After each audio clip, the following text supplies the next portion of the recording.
மக்களே இதை நீங்க பார்த்திருப்பீங்க பார்க்கலான்னு தெரியல. சோ புதுசா இப்போ ஒண்ணு காட்டுறேன்.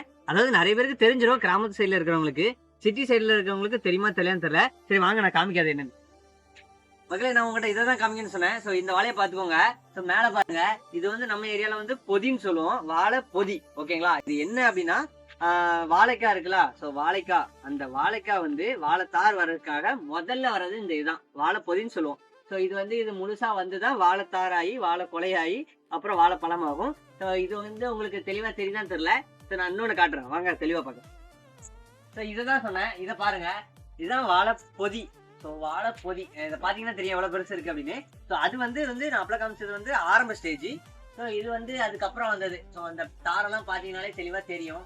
ஸோ இந்த பொதி வந்து பெருசாகி அதுக்கப்புறம் தான் வாழை தாராகி வாழை கொலையாகி வாழை பழமாகும். நான் ஏற்கனவே சொன்ன மாதிரி தான்.